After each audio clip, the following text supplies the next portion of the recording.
Sup, hey, how's it going, everybody? Yuki Fine I'm here with a vampire deck profile for you guys. Saw that Vampire is one of the requested decks that people wanted to actually see, and this is my vampire deck for the April 2014 format. Not much has changed in my, like, if you have seen my version of vampires, not much has really changed in the deck. It's still kind of the same. Nothing really much is different for the format. Because I consider Vampire sort of like a fun deck. It's not really competitive. It's something you would take to like your local or something like that, have some fun. Like it does have some hindering things in it, which I will go over the things that do hinder the deck as a whole. But anyway, let's get started with the deck profile. So first off, we have one Vampiric Grace. The deck does focus on our rank 5 Exceeds, but Grace is a pretty nice card because pretty much during your turn, you just, whenever you feel like it, just say, hey, I'll make you send a spell, trap, or monster card from your deck to the graveyard. Just whichever one I want, it's going to the grave. It's just really awesome things like that. Nice, good, solid 2000 attack.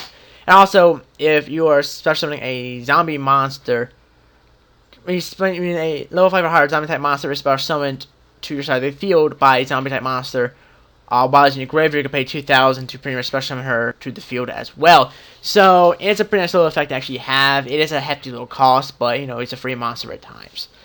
Then of course we have triple Shadow, triple Duke, 1 Vampire Lore, and then 3 Vampire Sorcerer. Now, Shadow Vampires, when he's normal summon, you can special summon 1 Vampire Monster from your deck. 1 Dark Vampire Monster, my bad, from your deck, but only that one can attack. Duke's effect is, when it's summoned, you can special summon 1 vampire monster. 1 dark vampire monster, which I don't think... Are there any non-dark vampire monsters? I don't think there is. I think maybe 1, possibly. But a dark vampire monster from your graveyard and special summon it in face-up defense position. Also, when he is special summoned, you can basically make your opponent send a spell, trap, or monster card from their deck to the graveyard. Now, the biggest downside to the deck is the fact that Duke and Shadow have 2 very, very good effects. But the problem is, they both can only be used for the Exceed summon of dark monsters. Yeah, this is the biggest problem with the deck, and why, in my opinion, it won't really go anywhere. There's really not a lot of dark Exceed monsters. You can see right here, I'm only playing 3. You know, 2 of each of pretty much all of them, but, you know, there's only 1, 2, and 3 that are relatively good. So basically, you can't go into Tires, you can't go into Focus Swords, you can't go into anything else. You're restricted to what you can go into, which is bad. If there are more cards to go into, it would be much more better. But there's not, so it does prohibit them from doing the things they can actually do. And Vampire Lord is more targets for Duke and Shadow is pretty much the only reason he's in here. And then the Vampire Sorcerer is just pretty much like your Stratos in a sense. When this card in your possession is sent to your graveyard by your opponent's card, either by battle or by card effect, you can add 1 Dark Vampire Monster or 1 Vampire Spell or Trap card from your deck to the hand. You can banish Sorcerer from your graveyard, and 1 Dark Vampire Monster you can normal summon without tributing. So it opens up a lot of plays for the Duke and the Shadow Vampire. Let's take a look! And I totally butchered that. Vampires, any non-dark vampires? Wow, there are some dark there are some actual non-dark vampire monsters. A total of 2 non-dark vampire monsters. And no one will probably play them regardless, even if they weren't. So, yeah, that was, I guess I don't see the point in saying dark since they wouldn't even play these guys anyway. But anyway, next we're playing 3 Pyramid Turtle. Pretty much, you know, is a floater special summons all your vampires. Like, every single one of your vampires this thing gets. So, you definitely want to play this Pyramid Turtle. Then we have the Triple Mizuki, which is pretty much just this high special from the graveyard. It's pretty much his only real purpose. And he has other purposes too, which I'll get to in a second. Then we're playing the Armageddon, which pretty much feels fuel for the Sorcerer. Just send him to the grave, or you can send your like a Vampire to the grave for Duke for later on, or the Grace to the grave. So it opens up some nice plays with that as well. For the spells, we have Triple Vampire Empire, 2 Duality, 2 Book of Life, Foolish Burial, 2 Instant Fusion, Dark Hold, Double MST, and 1 Burial from the different dimension. Vampire Empire is pretty much sort of like the heart and soul of the deck.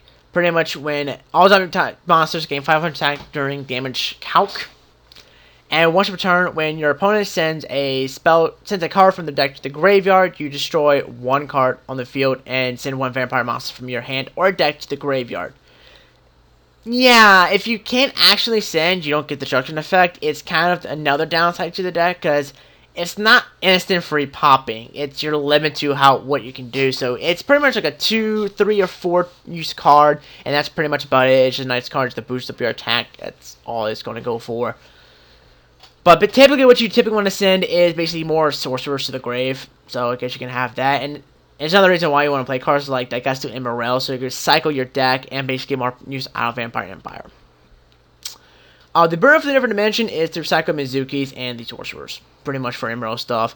And the instant fusion is pretty much just lets me set up a little more faster the deck, and in case they want to Veiler my Duke or my Shadow, I can instant fusion and still go for the rank 5 exceeds for the cost of 1,000 life points, which is not that big of a deal considering what you can actually go into, which is not too bad actually. For the traps, you have a Vampire Shift. Not the most useful card, but it's still a good card to get the Vampire Empire onto the field. It was a lot more better before the whole, field spell ruling, where you can have 2 field spells on the field, because it was a great way to screw your opponent over, especially if they're playing like Dark Worlds, because you can just activate this upon them banishing. It's like, oh, I have my field spell now, yours is gone, haha. But now it's not really all that good. But it's still a nice little card to get that Empire on the field relatively fast, so I would still recommend playing at least one. Then we have the Warning, Bottomless Torrential Compulse, and Double Mirror Force. Kind of basic traps right there in my opinion. For the next deck, we have 2 Armades, 2 Bram, 1 Shark Fortress, Black Ship, Direwolf, Lava Chain, Immorel, Abyss Dweller, Cowboy, Gaia Dragon and Thunder Charger, 2 Reaper of the Nightmare, and a Dark Fire Dragon. Now, the reason I'm running Dark Fire Dragon is pretty much to get rank 4s out a little more effectively. And of course, I'm playing the 2 Reaper Nightmares because of the fact that I'm playing Bram, which requires 2 level 5 zombie type monsters, and it's a zombie. Hello. But anyway, Aegis, you know what it does, you know what all these other guys do, but what Bram does, for those who don't know, he's pretty much a walking monster reborn, which is pretty crazy. You can attach 1 material from this card, then target 1 monster your opponent controls in your opponent's graveyard. Special that target to your side of the field, but if you do, only that monster can attack for the rest of the turn. You can only use the effect once per turn, and during the standby phase of the next turn after this card you controlled was destroyed by your opponent's card either by battle or card effect, and since the graveyard, you can special summon it from your graveyard and face up defensive position. Instant Gaia fodder, instant protection is pretty nice right there. It's actually a pretty nice little card to actually have. Now, there's different things you can actually use in the Vampire deck, like you can use the Masked Chameleon in it to actually go for some level 9 Synchros, which there's like 2 of them, I believe, that are generic.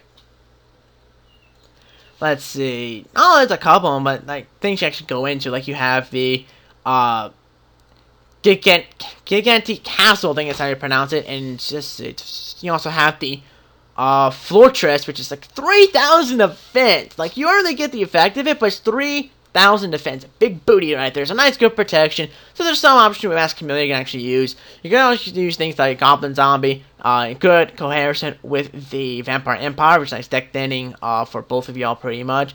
I choose not to use the Goblin Zombie because I have Pyramid Turtle, which allows me to get the cards I need really effectively. So that's kind of the reason why I opted out using Goblin Zombie, but it's a good option if you want to use it for the Vampire Empire. But anyway, this is my Vampire deck. Hope you guys enjoyed it. Please feel free to leave comments on, things that, you think will work well in the deck. That will help improve the deck. I'm all ears for ways to improve any of my decks. I'd be happy to try them out. So anyway, I hope you guys enjoyed the deck profile. Vampires are pretty awesome. Look out for other deck profiles that I'm going to be doing, such as the Quantum Commuter Fire Fist. So, which you may or may not have seen before this. I don't know when the upload dates for these. But anyway, so I do hope you guys enjoyed it, and I will see you guys in the next video.